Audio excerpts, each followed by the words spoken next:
On today's video, we will be talking about the most racist places in the United States. Our top 10 list is based off of our personal experiences living in the Deep South. Remarkably, we did find some statistical information about hate in the South, and it turns out that my personal experiences correlate perfectly with these maps. When you study these online maps that break down racism, two states stand out the most, that is Alabama and Mississippi. The state of Louisiana, infamous for its criminal system with more inmates than any other state in the country, with a strong correlation between my personal experiences, online statistics, and the mapping of crime, racism, and hate. I can tell you that this is the best list you're going to find on this topic in the internet. We have extensively traveled the region of the country where the most concentration of hate and racism exists.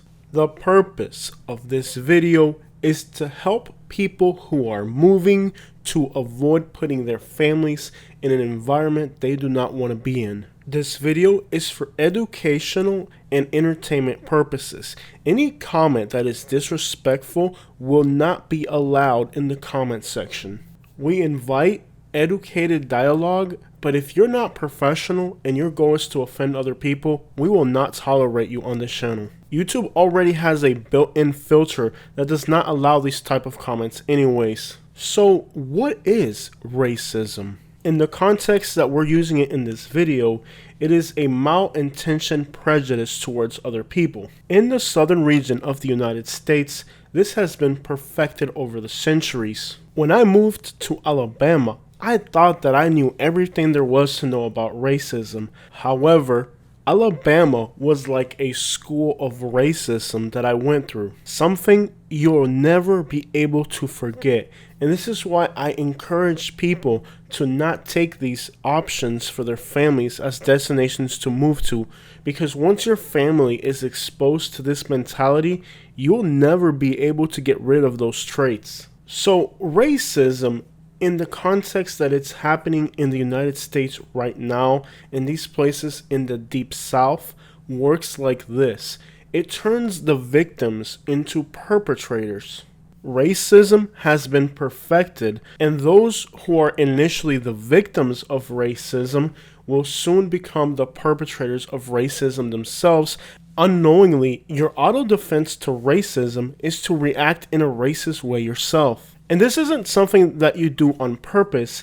It is something that underlyingly you are being taught to subconsciously and indirectly have a reaction to how other people are treating you. People who are racist understand that being that way is the most bitter, hurtful, and depressing sentiment that a human being can have. So by turning your enemies, your victims, into racists, you are perpetually putting upon them the same burden that you are carrying. Therefore, racism breeds racist. And racist people understand that turning other people into racists that they don't like is the most hurtful thing that they could do to that person. Because now that individual will be depressed, sad, they will feel hurt and bitter, full of resentment, taking actions that they don't agree with, but they're doing it anyways, despite the fact that they're aware that it leads to nothing productive. When you look at the history of the United States, in particular that of slavery in the Deep South, you come to understand that today you have people who are resentful and who feel hurt about the things that happened to their people in the past. And that is exactly the sentiment that racist people would want you to feel. If somebody is wanting to make you angry and you become angry, you are giving that person a remote control to your emotions. You don't want to become energized behind their actions. You want to take the batteries out of that remote control. That even if there's no batteries, you still know what buttons they were pushing. The best reaction is to take the batteries out of your control and make sure that even though they're pressing those buttons, that the channel's not going anywhere, that you're not giving them the power to control your emotions. If you've never experienced racism that is this elaborate, You hand over the controller to this person and let them pick what channel you're going to watch. I'm at the stage where I've taken the batteries out of that controller and, well, there's no emotion behind it. Let's get going on this list. Number 10 is Montgomery, Alabama. This is where I spent 1 year of my life. It was the scariest, most violent, and most depressing year of my life. Many people who live here don't respect nothing of the civil rights movements that happen in this city. But when you first come to Montgomery, you might want to see the Rosa Parks statue or learn a little bit about the area's history or maybe cross that bridge in Selma. And you just hand that controller to anybody. What you're unaware of is that these people are watching your every move and they're taking advantage of your sentimental attachment to what you're feeling by seeing those things. You're basically putting all your poker cards out on the table, and there's professional poker players that are going to take advantage of that. And they have a really good poker face. When you land in Montgomery, you're like one of those controllers that has like 1,000 buttons they can push. The cheapest metropolitan area in the country for a reason. Nobody wants to live here. The reason they don't want to live here is because how hateful the people that live here are. Number 9 is Birmingham, Alabama. You're going to hear Alabama a lot on this list. Just like the entire state of Alabama, Mississippi, and Louisiana are red on that map, those 3 states are going to dominate this list here as well. There's an online list of all the people that were murdered in 2021 in Birmingham, Alabama. Among them were Latinos who were murdered by none other than police officers. That doesn't include the ones that accidentally hit by vehicles, the ones that accidentally had workplace accidents. As I started to meet other Latinos in the Montgomery and Birmingham area, it was immediately present how many people were being hurt in car accidents or workplaces. Those are the ones that are covered up pretty well. The police in these 2 cities will outright tell you that they're not going to investigate criminal offenses that are perpetrated on people that are not native to Alabama. They stand behind State Law 56, the most unconstitutional law in the United States affected by any state, which the Supreme Court was not interested in fighting because of state rights issues. Basically, if you're not an Alabama citizen or a U.S. citizen, you are a free kill, a walking target. But hey, they're not too interested in asking you for your ID or finding out if you're legal. If you're not from Alabama, they're just going to assume you're illegal. They're not going to care if you have your papers. It's a racist law. It doesn't matter. That's just their pretext in order to be able to say, hey, if you come to Alabama, whether you're legal or not, if you're not from here, we're not going to protect you. If you are a foreigner, this is not a state you want to live in. Number 8 is Greenville, Alabama. Segregation is in full effect here. If you are not the right race and you walk into a business in this town, there will be a serious commotion. People here know the black people cannot go to the businesses downtown, and the white people are not allowed to go to the black businesses. I was not aware of this. I went to Greenville and I didn't want to eat downtown. I was kind of in the mood for something like barbecue. I found a barbecue place that had some good ratings. When I showed up to the restaurant, all of the customers walked out, and the people that were running the business looked at me like it was my fault that the customers walked out. On top of that, they literally closed the business right there on the spot, told me to leave because they're now closed. So despite I wasn't in the mood for eating downtown, we had to go eat downtown because we really weren't welcome in the other businesses. When you experience this, you feel depressed, you feel unwanted, you feel unwelcomed, you feel like you caused somebody else hardship when really they're the ones that are causing it to you. Walking into a barbershop or a car wash or a restaurant in many towns in Alabama can get you into a very serious situation. Usually, the business owner's reaction is that you purposely went there to harm their business and scare away their customers. And this is how you are programmed to become racist in Alabama, where when you're not being racist, you're paying the price of being embarrassed and being put in awkward situations all the time. It feels like you're the bad person because you're not racist. Like you should have known not to go to this business. Start to be programmed to know that you have to be racist, not because you sentimentally feel that way, but because if you're not like that, then you're going to end up in some really awkward situations. Number 7 is Pulaski, Tennessee. This is where the K was founded. These types of southern racist places have a way of making you feel uncomfortable, making you feel guilty as if you were the bad one. It's like the less racist you are, the more you're going to suffer. It's real easy if you just go with the flow. You fight back, they're going to make your life miserable. It's easy to say that you are whatever you say you are in a place where it's not being put to the test constantly at your expense. When I went to Pulaski, I went to pump gas. The pump was open, and I was really surprised that the pump was open because where I'm from, we don't do that because people would steal the gas. So I mentioned it to them that, hey, in Florida where I'm from, you don't leave the pump open because people would steal it. So I walk outside to pump the gas, and 3 guys walk outside with shotguns and watch me pump my gas. That these people in these small towns are going to make you feel uncomfortable. Moving on to number 6, Camp Hill, Alabama. The condition of this town speaks for itself on the effect that hate and racism has on a town.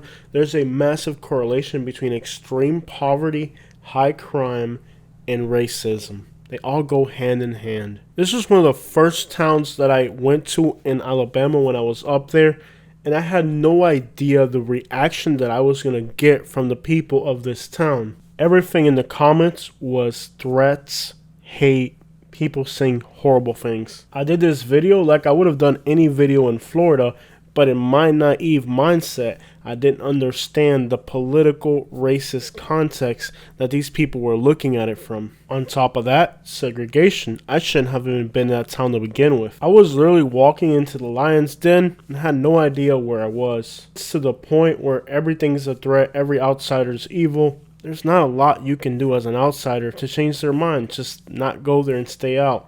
Number 5 is Baton Rouge, Louisiana. Despite having a lot of good suburbs, this city has a reputation of killing anybody who's from here that picks up a little bit of fame or success. They don't even care about their own successful people. So what makes you think they're going to care about you as an outsider? Don't let the affordability of this place and the fact that there's new houses and new suburbs confuse you into thinking that this is a place you want to put your family. That's a mistake that I made with Montgomery, Alabama, and I can assure you Baton Rouge is way worse. I found some Spanish people in this town and I talked to them, and I can tell by how racist they had become, the way they've been treated in the time they've been here. Back to the theme about not caring about themselves, the town has some of the worst obesity, crime, and just about every bad statistic you can think of. Number 4 is Vicksburg, Mississippi. You know, the job of hospitality, maybe a restaurant or a hotel, is to make the customer feel wanted, welcome, and relaxed.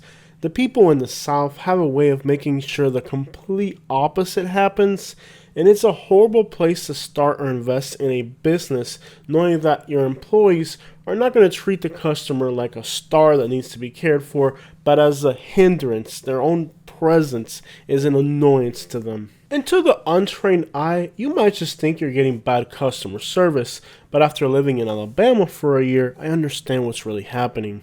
After a visit to Vicksburg, Mississippi, I felt drained, depressed, and I was like, yo, I'm on vacation. I'm traveling across the country. I should feel happy. I should feel good. Why am I getting these guilty feelings? It's a special type of ability to make somebody who's having a great time feel unworthy. Moving on to number 3.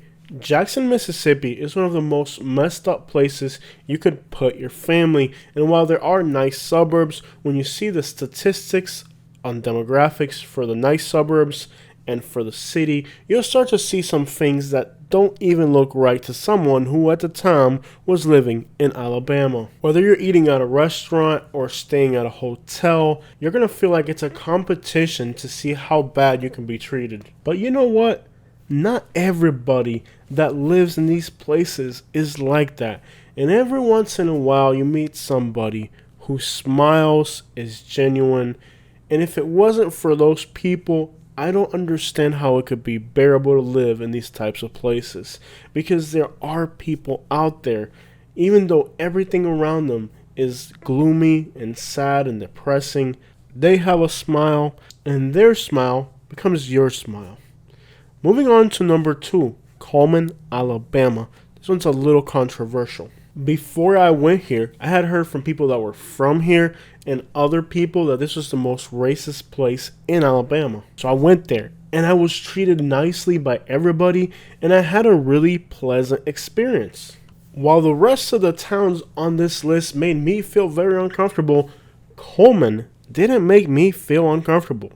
But it's because I look white. Even though I'm Hispanic, they looked at me and they said, this is one of ours, and they treated me like a gem. But here's the problem. How would they treat an African American that went to this town? On the comment section about this video, there's not 1 or 2 or 3. There's dozens of people who said this town is a sundown town. It's unwelcoming, it's unsafe. And the reason this town is on this list, despite the fact they treated me good, because it's not how about you treat white people, it's about how you treat everybody. And if one person, it's like Martin Luther King had a quote, where an injustice in one place is injustice everywhere. If it's not safe for one person, then it's not safe for everybody. You can't sit here and say, well, it's great for white people, but what about everybody else? You can have the best incomes, the lowest crime, all the best statistics. But if you're going to exclude one person from being able to benefit from that, just simply based on who they are, we've got some subscribers that are from Coleman, Alabama. I send you my greetings, as well as Birmingham, Montgomery, Baton Rouge, all these cities. I sent everybody on this list a greeting because despite the fact of all these things that happen, you're still here watching our videos, and I really appreciate that. And just like that lady who had a nice smile for me in Jackson, Mississippi, and it changed my day, you people who are still here with me, you're also giving me that big smile, and I really appreciate it. It's moments like that that help us who are struggling with these issues to just keep pushing forward. And I've met people like that as well in Montgomery and Birmingham, who all they had to offer was just a smile, a genuine facial expression that helped the next person get it through their day. Number 1 is Uniontown, Alabama. I had days when I lived over there that a random stranger, just a small gesture, like a smile from another person that I didn't know, was so meaningful to me because it helped reaffirm that we were going to get through this, man, that not everybody's like that. I cherish those moments because they got me through a lot. And now I try to do that. I try to just give a random stranger a smile and a nice calming gesture. And I've noticed that not everybody, but to some people, whatever they're going through that day in their life, they really appreciate that. They needed it.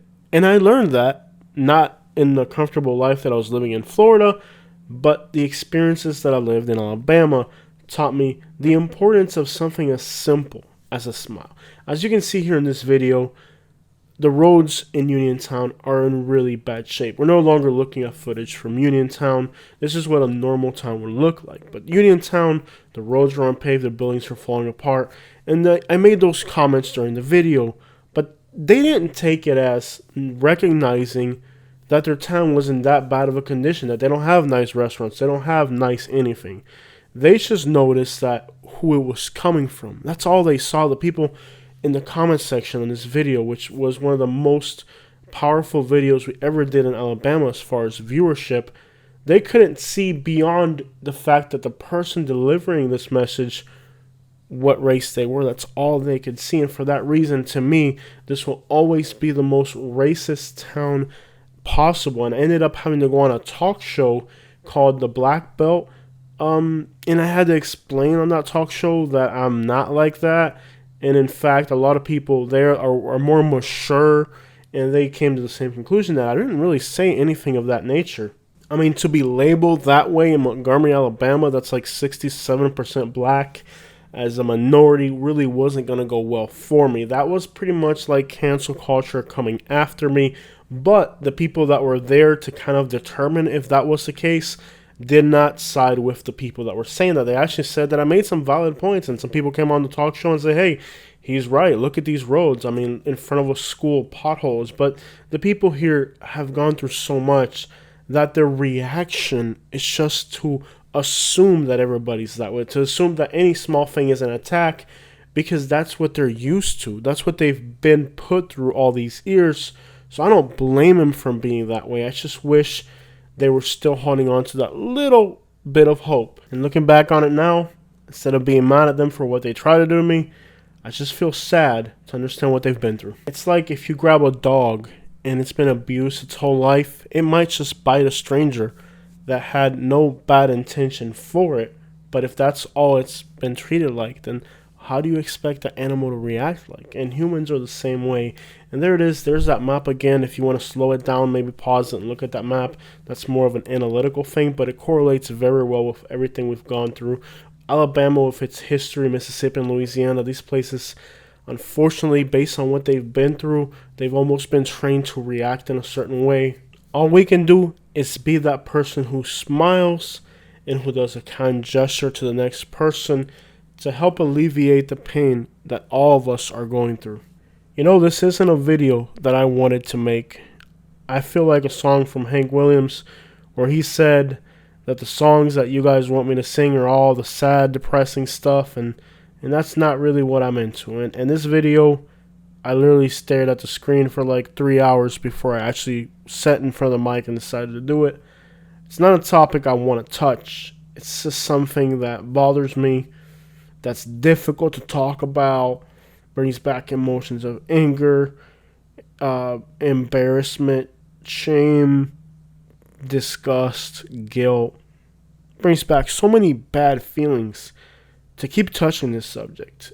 And I feel that I've gotten over it, but like the other day I was doing a beautiful video on the beach and somebody came and they threw it in there in the live stream, got on that subject. And you know, I'm doing better.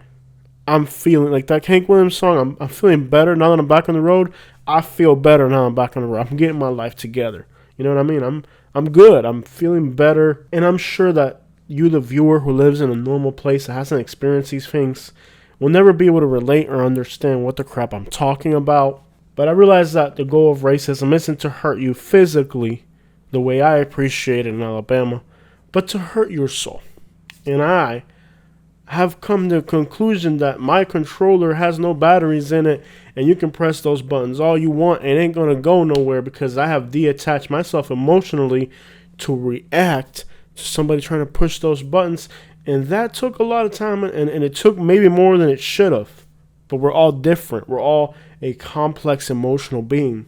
And my message would be to you is to look your kids in the eyes, look at your wife, look at your family, look at the trees, look at the fact that you woke up with a fresh breath of air and another day to live your life with the people you love.